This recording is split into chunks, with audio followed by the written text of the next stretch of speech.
Today we're going to talk about American foreign policy in the Gilded Age.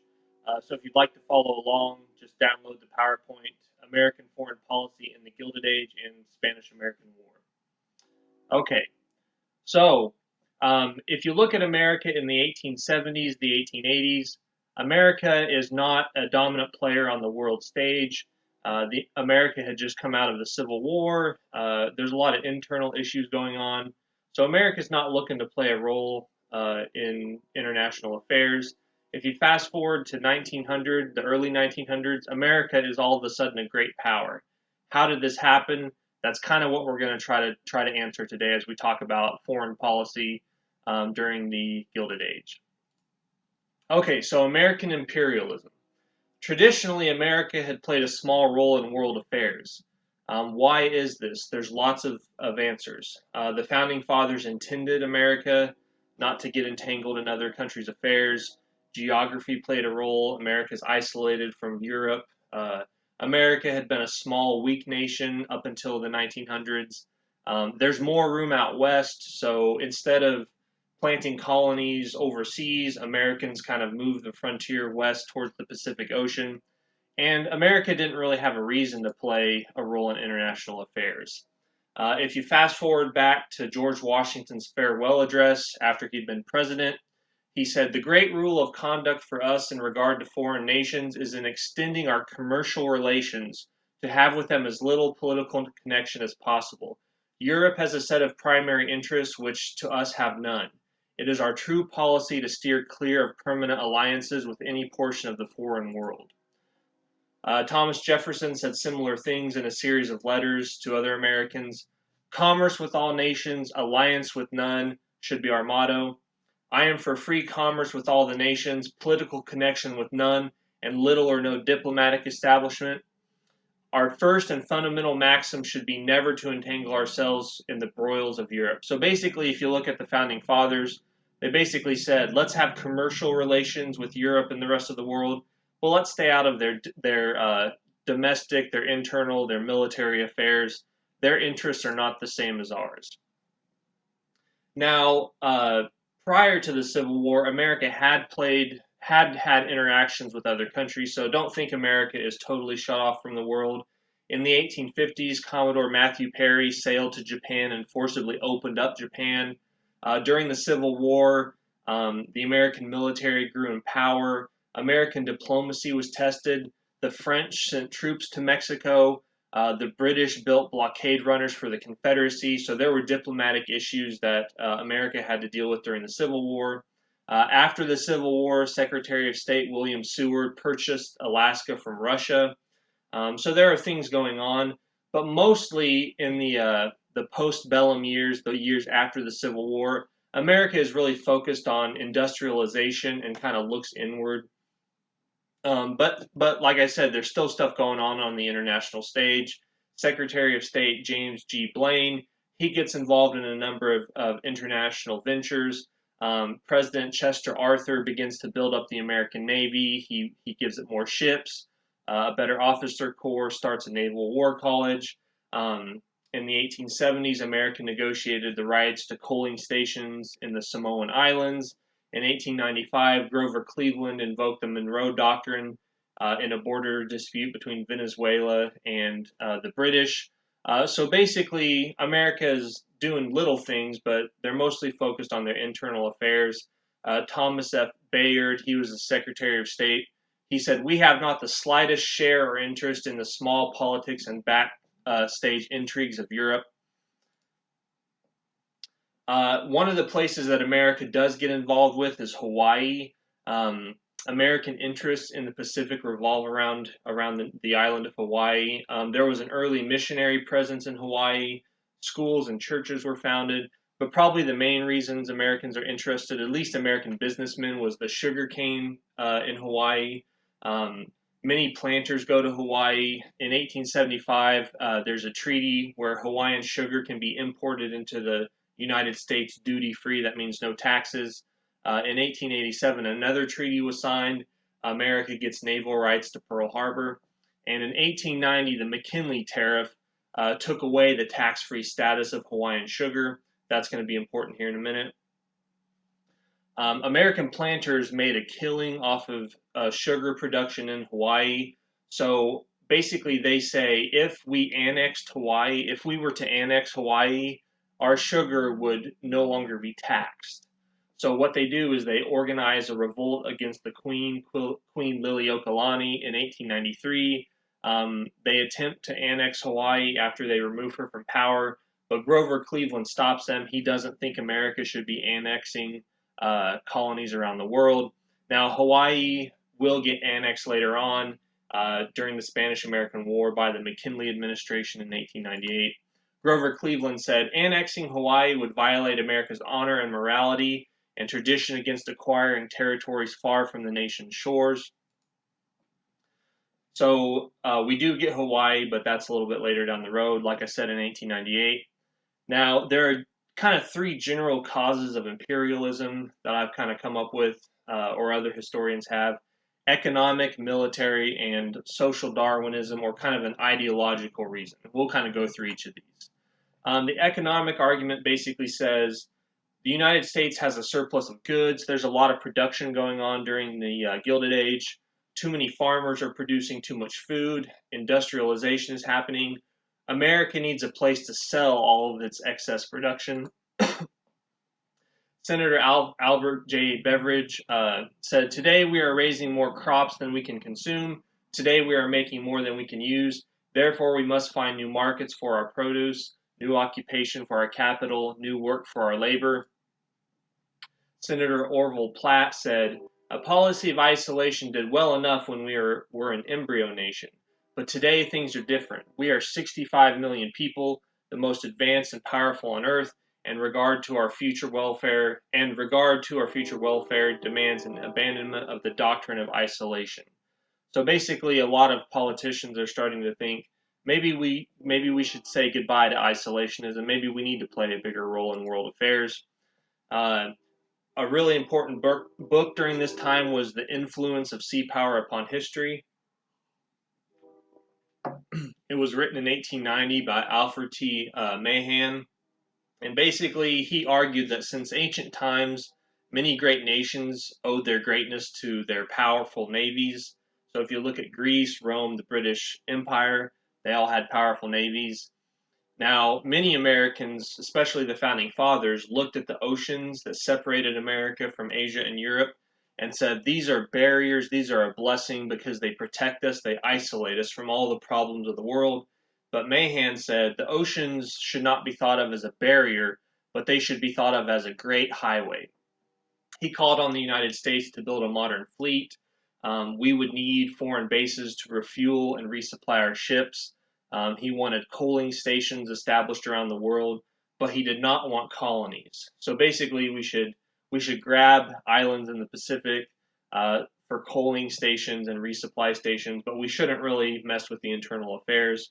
In 1890, Congress did allocate some funds for 3 new battleships. We wanted to get a two ocean navy going.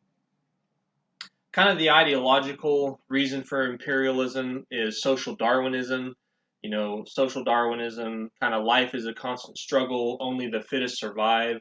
So you take that idea of survival of the fittest and you apply it to nations, not just animals or people. And the thinking went that Europe was gobbling up the whole world and America won't have any place left. So Europe will have all these coaling stations, all these colonies to sell their goods to, and we'll be shut out from the rest of the world. America will be shut out. And there was this idea that more civilized and advanced nations have a responsibility towards less civilized nations to kind of lift them up. There was kind of this ideology of Anglo-Saxonism, this idea that, you know, England and America were kind of the better races, the better people, so it was their job to influence the rest of the world. A philosopher named John Fiske had a lecture he called Manifest Destiny. He said, "The work which the English race begun when it colonized North America is destined to go on until every land on the earth's surface that is not already the seat of an old civilization shall become English in its language, in its religion, in its political habits, and to a predominant extent in the blood of its people." And you had this idea at home of manifest destiny. You know, Americans had always looked west towards the Pacific Ocean. Now, the American frontier technically comes to an end in 1890. That's when the government declares the frontier is closed. It had always served as a safety valve. If you live in a big city, New York, Philadelphia, somewhere in the east, and you can't quite make it, you don't have a job, you could, in the past, you could always look to traveling out west. That's over. Frederick Jackson Turner, who was a very influential historian, he wrote something called The Significance of the Frontier in American History. He basically pointed out that there's a link between the end of the frontier and the beginning of American overseas expansion. He said, he would be a rash prophet who should assert that the expansive character of American life has now entirely ceased. Movement has been its dominant fact, and unless this training has no effect upon a people, the American energy will continually demand a wider field for its exercise. So just because the frontier is over doesn't mean we're not traveling other places. Basically, the safety valve will be overseas now, not the frontier. Now, the biggest event in the Gilded Age involving American foreign policy was the Spanish-American War. If you look at the map on slide 18, you can kind of see how the Spanish Empire in the 1500s, kind of the peak of its reign, controlled a lot of land. But then if you look at it in the 1800s, it really only has a few places left, mainly Cuba and the Philippines. And America had always kind of had a desire to have Cuba be a part of the United States. John Quincy Adams said, "If an apple severed by a tempest from its native tree cannot choose to fall to the ground, Cuba, forcibly disjoined from Spain, can gravitate only towards the North American Union." Now, what caused the Spanish-American War? Well, actually, Cuba was ruled by Spain, and the Cubans rebelled often against Spain. In the 1860s, there was something called the 10 Years' War, where General Maximo Gomez led the Cuban rebels against Spanish rule. That failed. In 1895, Jose Marti, another Cuban rebel, tried to overthrow the Spanish rule. He was also helped by Gomez. Marti is killed in 1895, but the rebellion continues. Basically, the Cuban rebels knew that the best way to hurt the Spanish was to destroy sugarcane plantations. But many American planters have plantations in Cuba, so the American planters kind of get caught in the crosshairs. Spain responded by sending this really cruel general, General Valeriano Weyler, he was sent to Cuba to crush the rebels. He deprived them of food, recruits. He put them in reconcentration camps, kind of cleared the countryside and concentrated the population where he could keep an eye on them. While the Cubans and the Spanish are fighting, American property is destroyed, American sugar production is disrupted, and the American government also realizes that chaos in Cuba might invite European powers to come and intervene. And one thing the American government doesn't like is Europe messing around in the Caribbean. That's kind of considered America's backyard. And Americans typically sided with the Cubans. The Cubans are fighting a monarchy, a European power that kind of reminded the Americans of their own struggles in the American Revolution. And the newspapers, the media in America really play this up. This is something called yellow press. Basically, newspapers tell really sensational stories to sell newspapers. The best examples of this are Joseph Pulitzer with the New York World and William Randolph Hearst with the New York Journal. Basically, they play up Spanish atrocities. They always paint the Cuban rebels in a positive light. And basically, they kind of compare the Cuban rebels to the American founding fathers. Richard Harding Davis is a really famous journalist, maybe one of the most famous journalists during the Gilded Age in the early 1900s. He writes a story about a Cuban rebel being shot before a firing squad. I want to read it to you real quick. So a Cuban is lined up. He's about to get executed by a Spanish firing squad. And this is what Harding Davis says. "The officer of the firing squad whipped up his sword. The men leveled their rifles. The sword dropped and the men fired. The Cuban sank on his side without a struggle or sound and did not move again. At that moment the sun shot up suddenly from behind them, and the whole world seemed to wake to welcome to the day. But the figure of the young Cuban was asleep in the wet grass, his arms still tightly bound behind him, and the blood from his breast sinking into the soil that he had tried to free.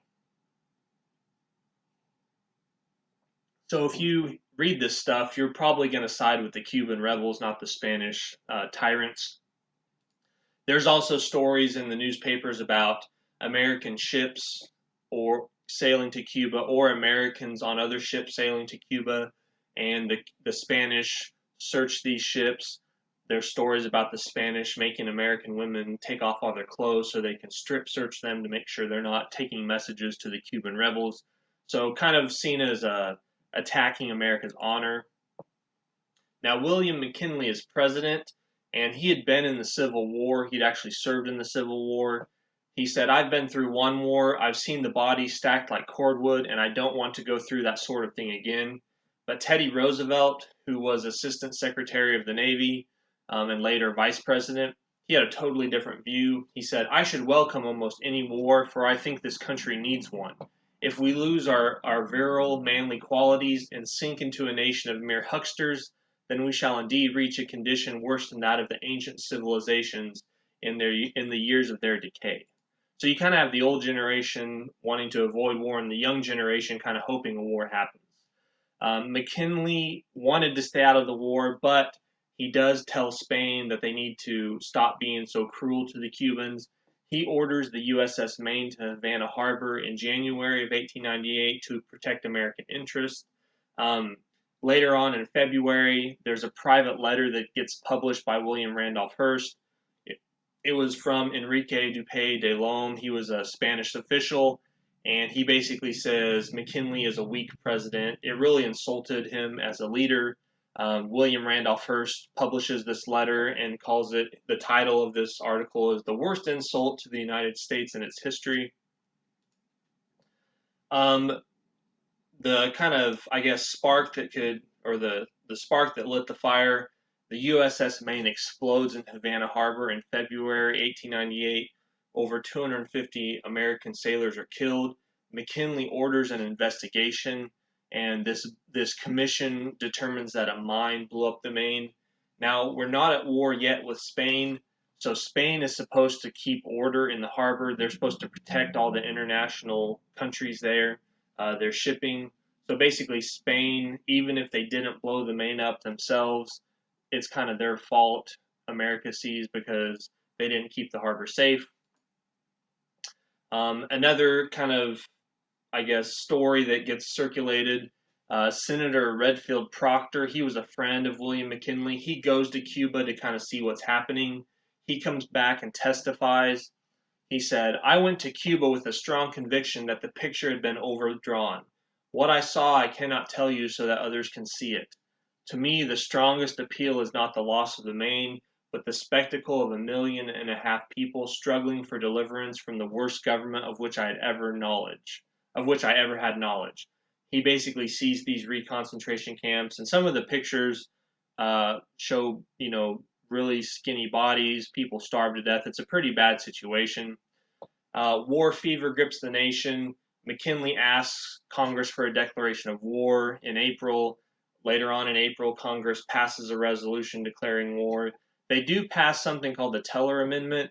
They basically say the U.S. has no interest in annexing Cuba. We just want to help them gain their independence, and then we're out of the picture. 200,000 men enlist to join the military to go fight the Spanish. Now, what's interesting is the first battle doesn't take place in Cuba, it takes place in the Philippines. The Filipinos had also been rebelling against the Spanish rulers. Emil Aguinaldo was the Filipino nationalist leader there.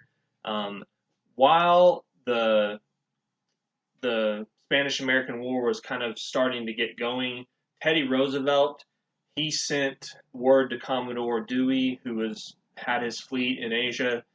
He told them to be ready to intervene in the Philippines against the Spanish if war broke out. Well, when war breaks out, Commodore Dewey moves against the Spanish in the Philippines. You have the Battle of Manila Bay in May of 1898. The American Navy defeats the Spanish Navy. No Americans are killed. Um, 15,000 American troops land in August. The Spanish surrender to the Americans, not to the Filipinos. So once America gets involved, they kind of take charge of the war. They kind of push the Filipino and the Cuban rebels to the background. Um, so after the victory in the Philippines, Americans invade Cuba. They land in June of 1898. They capture Guantanamo Bay.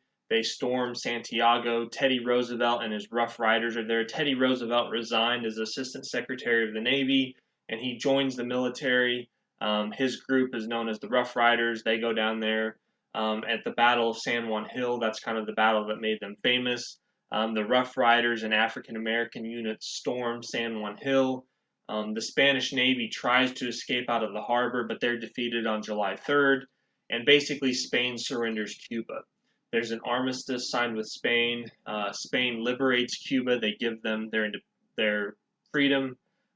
Spain cedes Puerto Rico and Guam to the United States.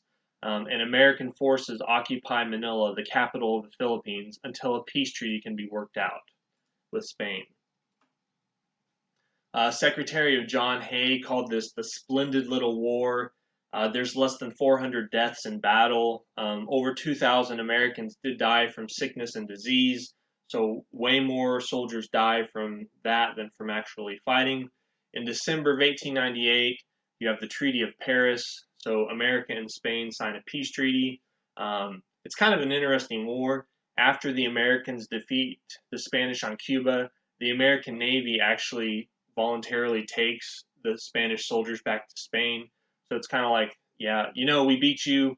Now we'll take you home. Kind of no hard feelings. In the Treaty of Paris, Spain gives up Cuba, Puerto Rico, Guam officially. They sell the Philippines to the United States for $20 million. This is ratified in the Senate in February of 1899, but it's only by one vote. So Cuba, Puerto Rico, those are kind of two territories that the United States now controls. The United States doesn't withdraw from Cuba until 1908. Before the American military withdrew, they fixed Cuba's financial system. They drained swamps. They eliminated yellow fever from Cuba. So America really builds up Cuba's infrastructure, tries to help civilize the nation, as a lot of imperialists believe they should do.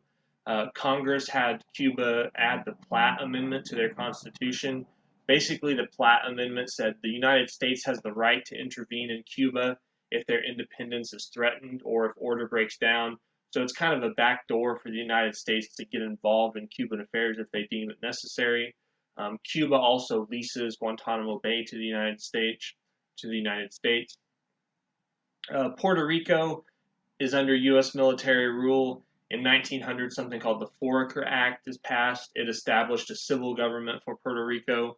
Later on, the Jones-Shafroth Act in 1917 is passed. It gives Puerto Ricans U.S. citizenship. But the big prize from the Spanish-American War is the Philippines. So what should America do with the Philippines? There's a big debate in the United States over that. President McKinley said, "We could not give the Philippines back to Spain.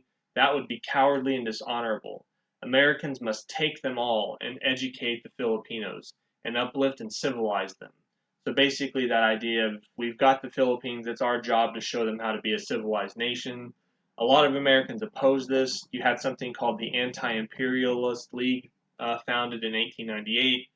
They argue that imperialism is a crime and open disloyalty to the distinctive principles of our government. So getting overseas colonies goes against American values, kind of like the founders laid out. Andrew Carnegie was a member of the Anti-Imperialist League. He offered to buy the Philippines for $20 million and then grant them their independence. Now, the Filipinos, when they actually fought with the Americans against the Spanish, they were supported by the Americans. But when the Spanish are defeated, they expect their independence. They don't get it, so they start an insurrection. Emilio Aguinaldo leads this insurrection. So from 1899 to 1902, that's the biggest war, not the Spanish-American War. It's the Filipino insurrection. 5,000 Americans are killed. Somewhere around 200,000 Filipinos are killed. So this is a way bigger, bloodier battle than fighting Spain. It's kind of the Vietnam of the 1800s for America. Eventually, Aguinaldo is captured in 1901. About 100,000 troops were in the Philippines, and it cost around $400 million. So a very expensive, bloody war. Many Americans opposed it, but uh, it's always debated. William Howard Taft, he's going to be a future president. He's sent to the Philippines as governor in 1901. He really cracks down on the insurrection. He censors the press. You couldn't say negative things about America. He jailed dissidents, but he did extend self-government. He did build schools, roads and bridges. His goal is to end the insurrection and then get them on their feet so America can get out of there. In 1916, the United States passed the Jones Act, which basically said someday the Philippines will get independence. And in World War II, as we'll see later, the United States and the Philippines fought with each other against Japan. And then after Japan was defeated, America gave the Philippines its independence. So that's a little bit about American imperialism during the Gilded Age.